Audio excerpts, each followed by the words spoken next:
This is my home. This is my kitchen. This is my family. Tilly. Jack. Holly. Megan. And of course, my wife Tana. You may think you're the busiest person in the world, but over this series, I'm going to prove it's still possible to cook stunning food at home. My rules are simple. Home cooking has to be easy. It's got to be fast. It's got to be delicious. So, if you think you can't cook amazing food at home, think again. These are the only recipes you'll ever need. Breakfast, lunch, and dinner.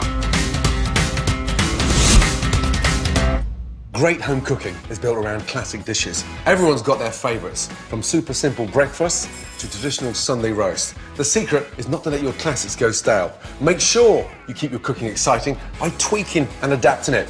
Here are some of my ultimate classics. Dishes we couldn't do without in our house, but given delicious new twists. First, I turn the quintessentially British breakfast of boiled egg and soldiers on its head. Next, my eclectic, wholesome take on a classic ploughman's lunch. Ham or cheese or Stilton, it's hard to dictate which one's the best. I'm going to put all three in. My eldest Megan helps me rustle up a new spin on a classic roast beef with Yorkshire pud. Amazing. It's incredible. There, nice big chunks, lovely. And we get stuck in to make an unconventional Eton mess. Oh, you okay? I got meringue in my eye. These are my classic dishes with a twist: breakfast, lunch, and dinner. First, family favourite, boiled eggs with a soldier that will make your taste buds stand to attention. There's something quite nostalgic about a boiled egg. It's something that's never lost its magic when you slice that top off and dunk that soldier into the yolk. You can't mess with a deliciously runny yolk, but this is what I like to dunk in it. An anchovy soldier. Anchovies into pasta and mortar. No salt, naturally. Yeah, anchovies are very salty, so just a touch of pepper. Rich in omega-3s, the amazing tinned anchovy is a natural flavour enhancer, and I use it to pepper many a savoury dish, from roast lamb to the humble toasted soldier. Grind them to a really nice, smooth paste. The smell of that is almost like being at the seaside. Now, get your soft butter, and just put half the butter in first. 50-50 is the way, 50% anchovy, 50% butter. That way you've got that real nice salty creaminess. Mix that up. That's absolutely delicious. Trust me, finishing that anchovy butter on a slice of grilled fish, I'm in heaven. The bread. This is a sourdough. Delicious, very crusty. Take 4 nice slices. Now, get that pan nice and hot. A couple of tablespoons of that anchovy oil into the pan, and then get your bread and lightly fry each side. The smell of that anchovy oil is incredible. Take that out. Now, bring your water up to the boil. The secret of softly boiling an egg is to place them into the water gently, on a spoon, in, and just tilt so they don't hit the bottom. Nice and light. Up to the boil, count to 5, turn the gas down. Is it 4.5 minutes? Is it 5 minutes for a soft boiled egg?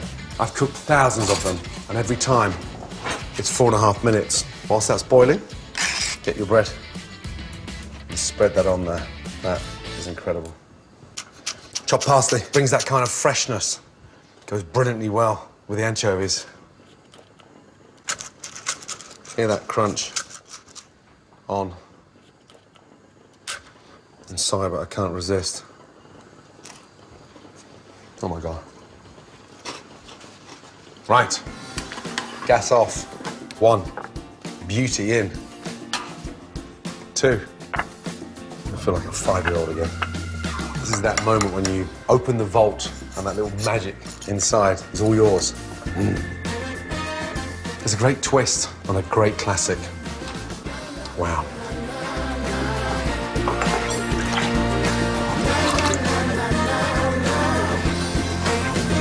Perfectly soft boiled eggs with dressed up anchovy butter soldiers.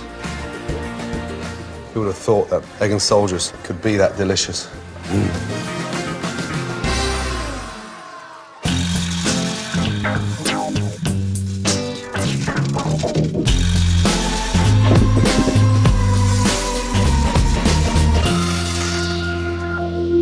Classic recipes tend to be made with ingredients we all know very well.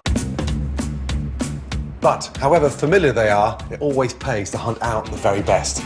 Here are a few tips when you're buying the key ingredients for today's lunch and dinner recipes.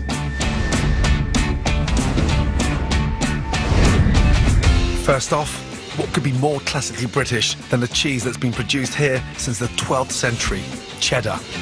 Originally made in the caves of the Cheddar Gorge in the West Country, it's still far and away the UK's cheese of choice. In Britain, cheddar outsells all the other cheeses combined. Good quality cheddar has an amber, yellow hue, and it's firm, but not greasy or hard. Ribber beef is the classic granddaddy of all roasting joints. Its generous marbling of fat keeps this flavoursome meat moist and succulent. As a rule of thumb, one rib should generously feed 2 mouths. To feed my rabble for dinner tonight, I'll be needing a 3-rib joint. No roast beef dinner is complete without the nose-tingling delight that is horseradish sauce. A member of the mustard family, this root is related to wasabi, broccoli and cabbage, but looks more like a knobbly parsnip. For dinner tonight, I'm going to break with tradition and give my Yorkshire pud batter a delicious horseradish kick. A dish becomes a classic because it's delicious and somehow strikes a chord with us. It just works. Sometimes these dishes can become tired, but a clever twist helps make them fresh again. You can't get more classic than a centuries-old midday meal of bread, cheese and beer.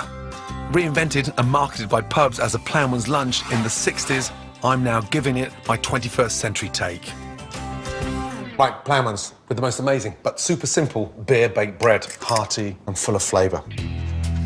For a really quick and easy bread dough, sieve a mix of wholemeal and self-raising white flour with a good pinch of salt.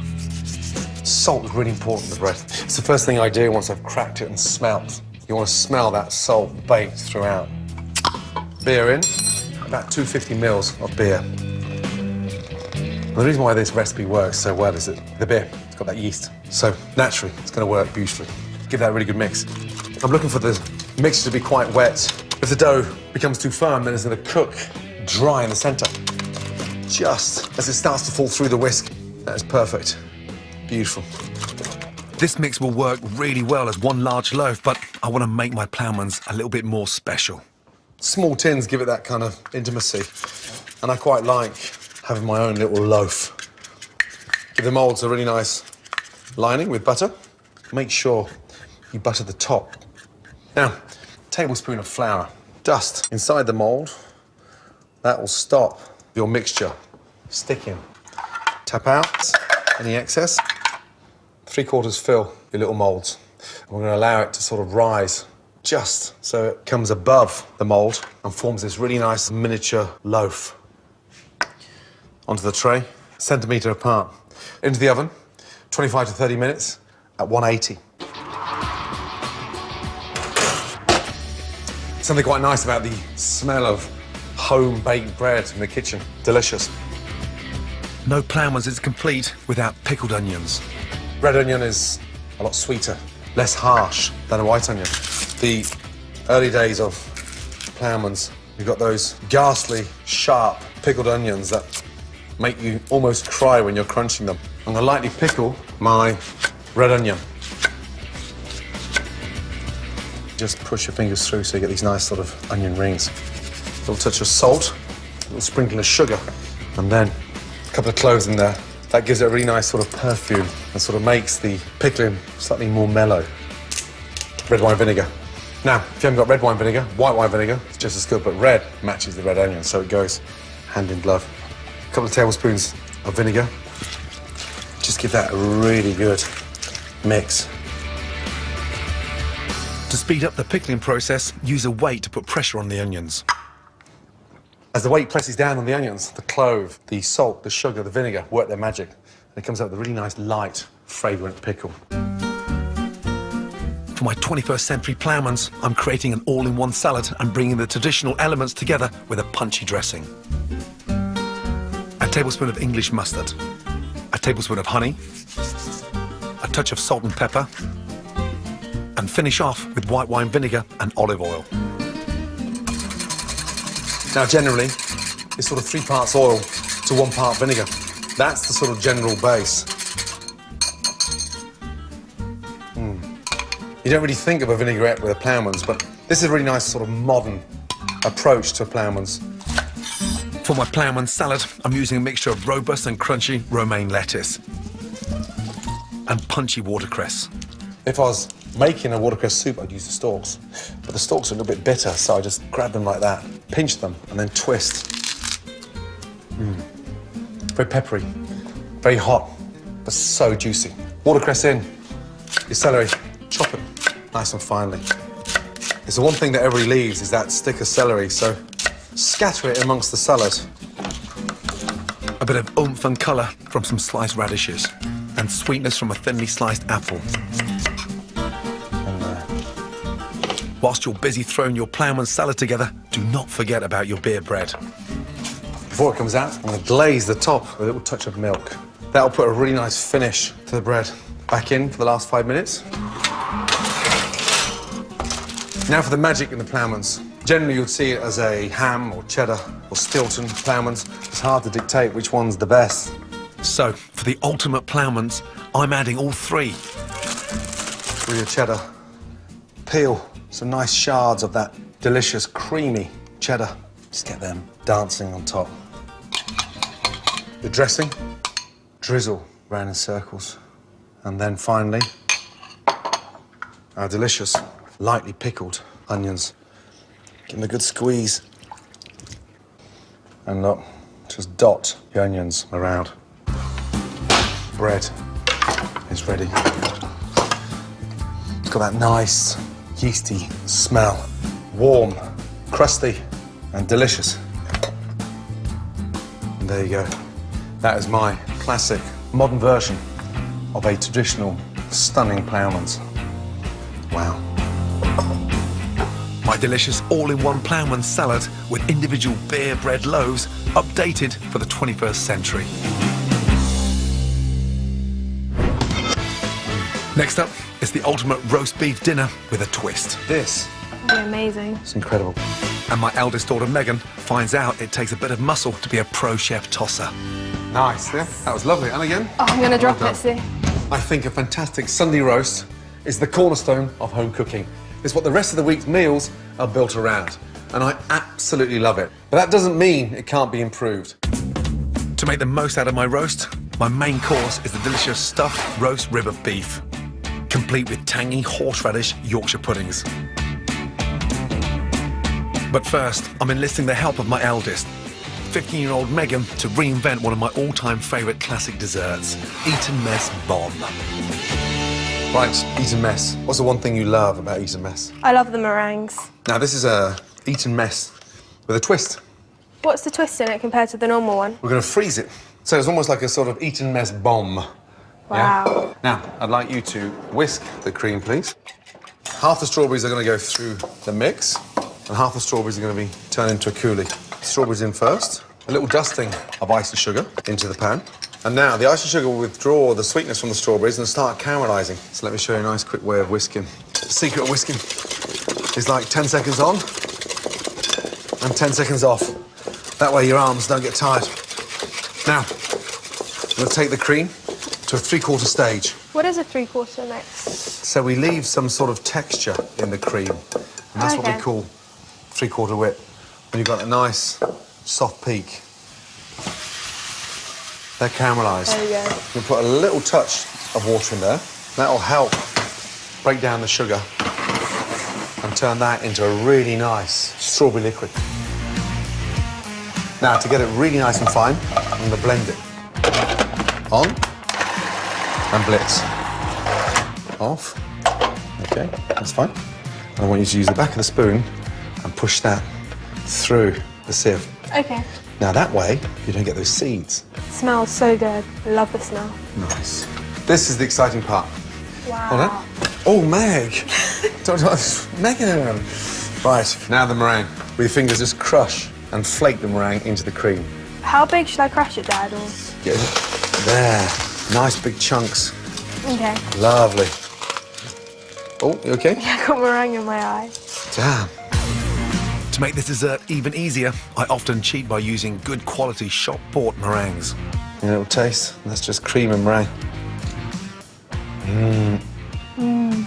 Wow, it's a little taste. You okay?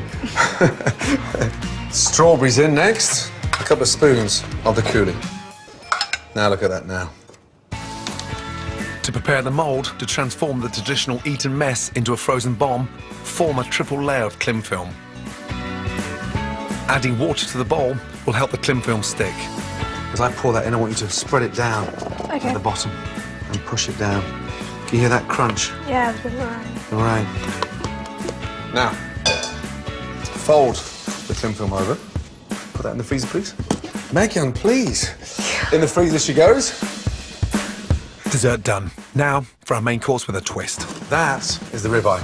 We've had that in the fridge, not wrapped, so it sort of almost air dries and it intensifies the flavour. Roasts so much quicker and there's less water in the beef. For me, the only downside to a perfect roast dinner is the fight about who washes up afterwards. So Meg and I are going to avoid that by cooking everything in one roasting tin, starting with the spinach and mushroom stuffing. A little bit of salt and pepper, please. Good girl. Some over your left shoulder. So left shoulder, thank you. In with the garlic and the mushrooms. To toss the pan, you push down and pull back. Oh gosh. Down and push back.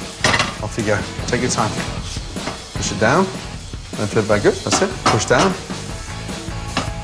Nice. Yeah, that was lovely. And again. Nice. Oh, I'm going to drop done. it soon. Well done, well done, well done. Right.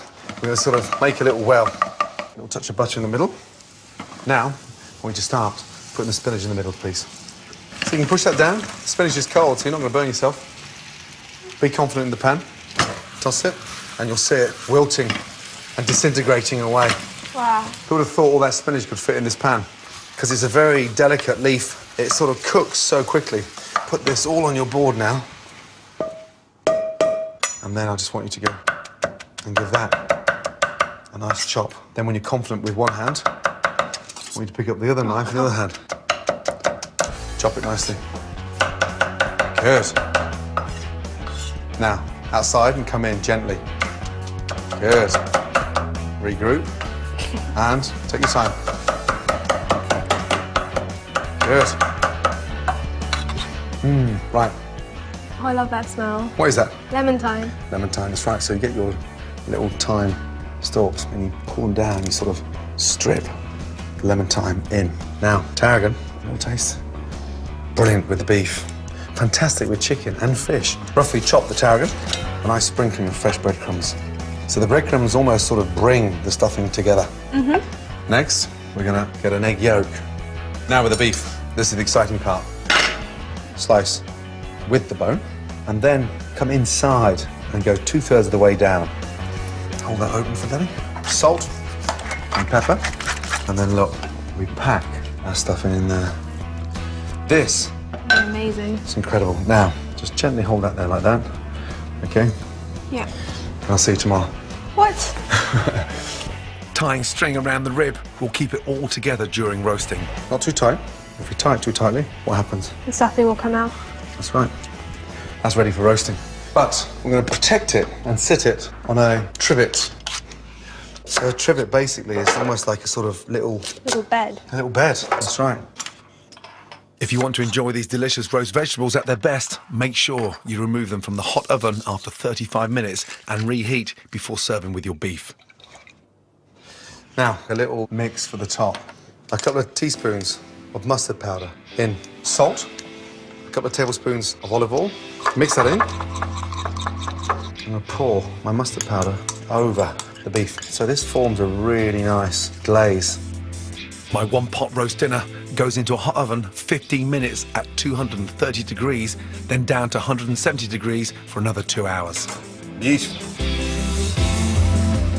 For a delicious twist on traditional Yorkshire puds, I'm going to lace mine with fresh horseradish. Start with plain white flour in a bowl and crack in the eggs. Adding only half of your milk at this stage makes it much easier to whisk all the lumps out. And if, like me, you like your puddings a little lighter and crispier, add a dribble of cold water and add salt to season. When you're happy your batter is lump-free, whisk in the remaining milk. Peel and grate horseradish and add a handful to the mix. We can leave the batter to rest while we get the meat from the oven. That is beautiful. And this is where you really need to let it rest. How long would you say to rest it for? I like to rest the meat for at least 20 minutes. Just the right amount of time for us to whack up the oven and to get our Yorkshire puddings in. I love using the rich dripping, but vegetable oil is a healthier option. To get the fluffiest Yorkshires, your tray and fat must be piping hot. For best results, take your jug of batter to the oven and pour the mixture in there. It takes just 15 minutes for our Yorkshire puds to puff themselves up and turn a delicious golden brown. With the Yorkshire puddings on the way and the beef rested, we can finish off the Eat and Mess bomb. Run the bowl under the hot water. Twist and pull. Nice. Wow. Look at that, beauty. It's amazing. Sit that on to your plate. Now, the finishing touches. A drizzle of the remaining strawberry coulis Just going to pour this over. Amazing flavour. and some grated mint chocolate.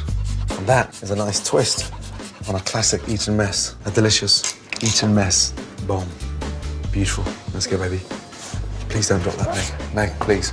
It's not a rounders match. Dessert sorted, and the beef is ready to serve up. Lift that up, place that onto the board. Parsnips, carrots. You can see why we kept them in halves. They've got all that flavour. One beautiful big slice for Daddy, one for Maggie, and then on the side, The stuffing. the stuffing. The bit that's The best. to die for. Now, fantastic Yorkshires. They're amazing. Aren't they beautiful? Mm-hmm. That's for you, my darling. And that one is for me. A beautiful roast beef with a twist. Wow.